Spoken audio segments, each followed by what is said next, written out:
दोस्तों सबसे पहले तो जरा इस आर्टिकल को देखिए। साल 1528 में मीर बाकी, जो बाबर का सेनापति हुआ करता था, उसने अयोध्या में बाबरी मस्जिद की नींव रखी थी। ये मस्जिद ठीक उसी जगह पर बनाई गई जहां प्रभु श्री राम का जन्म हुआ था और इसे बनाने के लिए वहां पहले से मौजूद मंदिर को ध्वस्त कर दिया गया था। अब मुगलों ने भगवान को उनके घर से तो निकाल दिया, पर इन्हें कौन बताए कि भारत के लोगों के तो दिलों में राम बसते हैं और श्री राम के प्रति हमारी यही श्रद्धा है जिसने सालों तक चले कोर्ट केस के बीच भी किसी के मन से राम मंदिर बनने की आस को खत्म नहीं होने दिया। अब करीब 500 सालों के इंतजार के बाद 2019 में सनातन की जीत हुई है और 22 जनवरी 2024 के दिन रामलला टेंट से निकलकर एक बार फिर से मंदिर में निवास करने जा रहे हैं। पॉसिबल है कि जब आप ये वीडियो देख रहे हो उस समय तक राम मंदिर में प्राण प्रतिष्ठा समारोह पूरा हो चुका हो, लेकिन अगर आप अपने धर्म के प्रति वफादार हैं तो फिर बाबरी मस्जिद के निर्माण से लेकर फिर से राम मंदिर बनने तक के इस सफर को आपको जरूर जानना चाहिए। तो दोस्तों साल 1526 में मुगल साम्राज्य शुरू होने के महज 2 साल बाद ही यानी 1528 में बाबर के कहने पर उसके सेनापति मीर बाकी ने अयोध्या में राम मंदिर को तोड़वा दिया और उसकी जगह पर एक मस्जिद बनवाई जिसका नाम बाबर के सम्मान में बाबरी मस्जिद रखा गया। अब मुगल काल में सिर्फ अयोध्या का राम मंदिर ही नहीं बल्कि हजारों मंदिर तोड़े गए थे जिनके सबूत आज भी हमें देश के कोने कोने में देखने को मिल जाते हैं। पर उस टाइम बाबर ने विरोध की हर आवाज दबा दी और हिंदुओं को उनके ही देश में उन्हीं के भगवान से दूर रखा गया। पर इस कहानी में ट्विस्ट उस समय आया जब साल 1813 के आसपास फैजाबाद के ब्रिटिश ऑफिसर ने एक रिपोर्ट तैयार की जिसमें उन्होंने मस्जिद के अंदर हिंदू मंदिर जैसी कलाकृतियां मिलने का जिक्र किया था। और दोस्तों इस रिपोर्ट के सामने आने के बाद ही पहली बार हिंदू संगठनों ने दावा किया कि बाबर ने साल 1528 में राम मंदिर तोड़वाकर मस्जिद बनाई थी। इस तरह के दावे सामने आने के बाद हिंदुओं और मुस्लिमों के बीच नफरत की आग जलने लगी और साल 1853 में अवध के नवाब वाजिद अली शाह के समय पहली बार अयोध्या में सांप्रदायिक हिंसा भड़क उठी। हालांकि इसके बाद भी हिंदू और मुस्लिम एक ही जगह पर पूजा और नमाज अदा किया करते थे।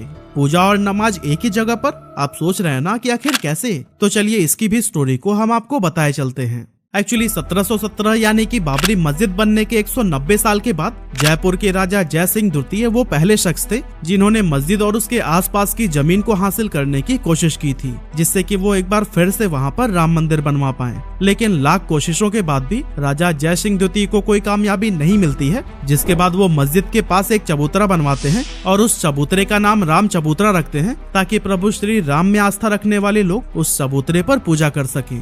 अब जब साल 1855 में हिंदुओं को आंतरिक परिसर में जाने पर रोक लगा दी गई जहां मुस्लिम नमाज अदा करते थे, तब हिंदू मस्जिद के बाहर बने इसी राम चबूतरे पर ही पूजा किया करते थे। यह चबूतरा विवादित ढांचे के परिसर के अंदर मुख्य गुम्बद से 150 फीट दूर बनाया गया था। इसके बाद आगे चलकर 1859 में ब्रिटिश सरकार ने इस विवादित जगह को तार से डिवाइड कर दिया ताकि हिंदू और मुस्लिम शांति के साथ अलग अलग पूजा और नमाज अदा कर सके। अब दोस्तों साल 1859 में हुई इस घटना के करीब 26 साल बाद यानी 1885 में राम जन्मभूमि की यह लड़ाई अदालत पहुंची जहां निर्मोही अखाड़े के महंत रघुबर दास ने फैजाबाद के न्यायालय में बाबरी ढांचे के बाहरी आंगन में स्थित राम चबूतरे पर बने अस्थायी मंदिर को पक्का बनाने और छत डालने की मांग की, जिस पर जज ने ये फैसला सुनाया कि वहां हिंदुओं को पूजा अर्चना करने का तो अधिकार है, लेकिन वो मंदिर को पक्का बनाने और छत डालने की अनुमति नहीं दे सकते। हालांकि इसके कुछ दशक के बाद यानी 1934 में अयोध्या में एक बार फिर से दंगे होते हैं जिसमें बाबरी मस्जिद का कुछ हिस्सा टूट जाता है।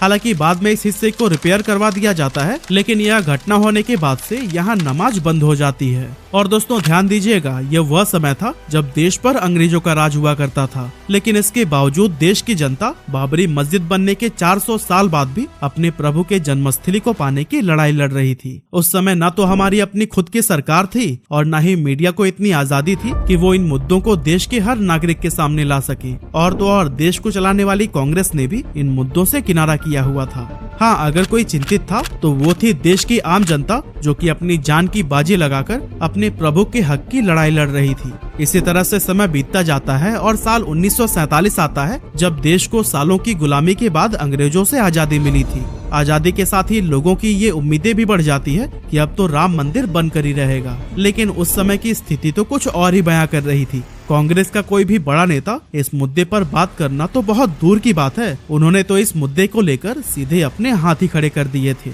और दोस्तों फिर पॉलिटिकल सपोर्ट न न मिलने के बाद ही शुरू होता है असली विवाद। 23 दिसंबर 1949 की सुबह अचानक से चारों तरफ यह बात फैल जाती है कि विवादित ढांचे के अंदर भगवान श्री राम की मूर्तियां पाई गई हैं। हिंदू पक्ष ये दावा करने लगते हैं कि बीती रात भगवान श्री राम प्रकट हुए हैं, जबकि मुस्लिम पक्ष यह आरोप लगाते हैं कि किसी ने रात के अंधेरे में चुपचाप वहां पर मूर्तियां रख दी हैं। अब जैसे ही इस बात की खबर चारों तरफ फैलती है, दोनों पक्षों के लोग मस्जिद परिसर में इकट्ठा हो जाते हैं। विवाद को बढ़ता हुआ देख उस टाइम के प्राइम मिनिस्टर जवाहरलाल नेहरू जिला मजिस्ट्रेट के नायर को चिट्ठी लिखकर यह आदेश देते हैं कि मूर्ति को वहां से हटाया जाए और स्थिति को शांत किया जाए। लेकिन के नायर दंगों और हिंदुओं की भावनाओं के भड़कने के डर से इस आदेश को पूरा करने में हाथ खड़ा कर देते हैं। के नायर प्राइम मिनिस्टर नेहरू जी को जवाब में लिखते हैं कि अगर मंदिर से मूर्तियां हटाई गई तो इससे हालात बिगड़ जाएंगे और हिंसा भी बढ़ सकती है। लेकिन दोस्तों, जब यह पत्र नेहरू जी तक पहुंचता है तब वह नायर जी के खत के जवाब में एक और खत लिखते हैं और फिर वापस से मूर्ति हटवाने की ही बात कहते हैं।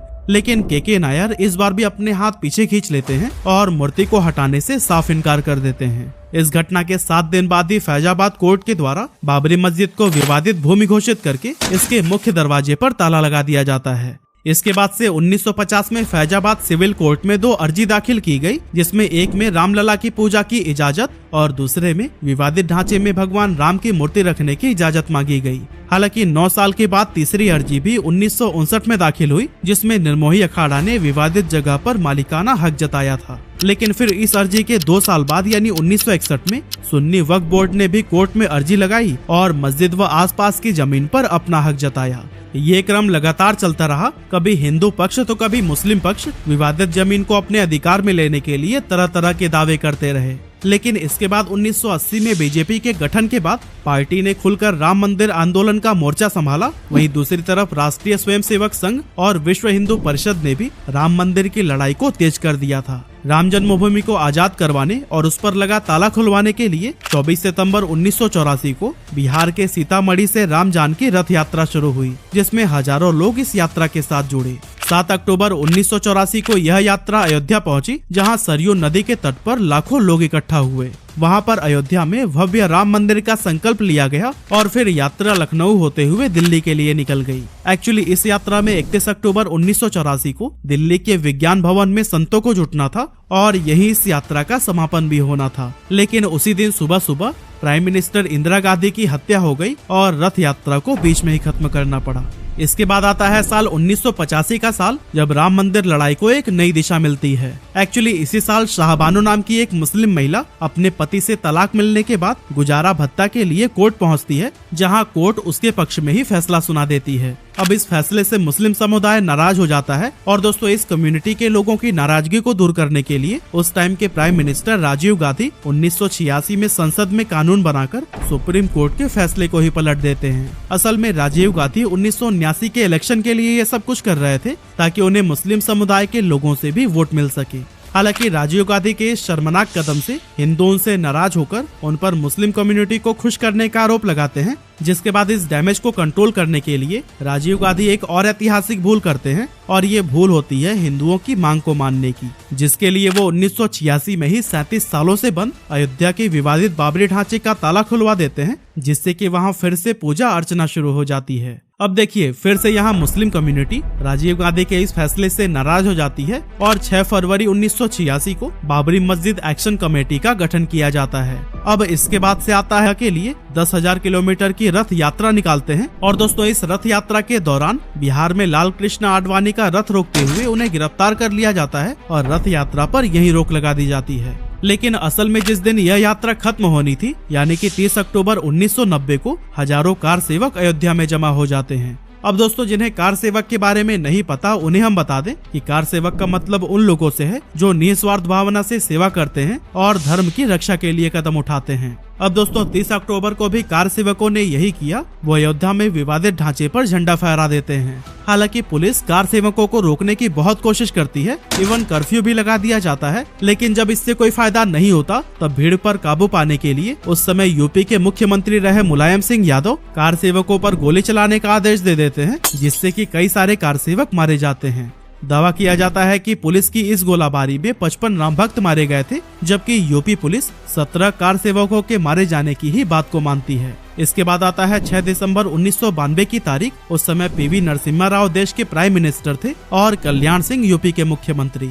इसी दिन 2 लाख कार्य सेवक विवादित ढांचे के पास इकट्ठा हो जाते हैं और दोस्तों कहा जाता है कि कार सेवकों के अयोध्या पहुंचने से पहले ही कल्याण सिंह कोर्ट को ये भरोसा दिला चुके थे कि ये विवादित ढांचे को किसी भी तरह का कोई नुकसान नहीं होने देंगे। साथ ही दोस्तों ये भी खबर मिलती है कि कल्याण सिंह ने पुलिस को ये आदेश दिया हुआ था कि चाहे कुछ भी हो जाए वो भीड़ पर गोली नहीं चलाएंगे। वहीं दूसरी तरफ हजारों कार सेवक जो 6 दिसंबर 1992 की सुबह विवादित ढांचे के पास खड़े थे, वो दोपहर तक ढांचे के ऊपर चढ़ जाते हैं और 1:55 पर विवादित ढांचे के एक गुंबद को गिरा देते हैं और फिर 1.5 घंटे बाद यानी करीब 3:30 बजे वो दूसरा गुंबद भी गिराते हैं और फिर शाम के करीब 5 बजे तक वो तीनों गुंबद ही गिरा देते हैं, जिससे कि पूरे यूपी में हाहाकार मच जाता है और स्थिति को काबू में करने के लिए यूपी में राष्ट्रपति शासन लगा दिया जाता है। ढांचा गिराए जाने के कुछ ही घंटों के बाद से कल्याण सिंह जी यूपी के मुख्यमंत्री पद से इस्तीफा दे देते हैं, लेकिन उस टाइम उन्हें देखकर ऐसा लग रहा था कि इस बात का उन्हें कोई मलाल ही नहीं है। और दोस्तों इस बात को उन्होंने 2019 में खुद स्वीकार किया था,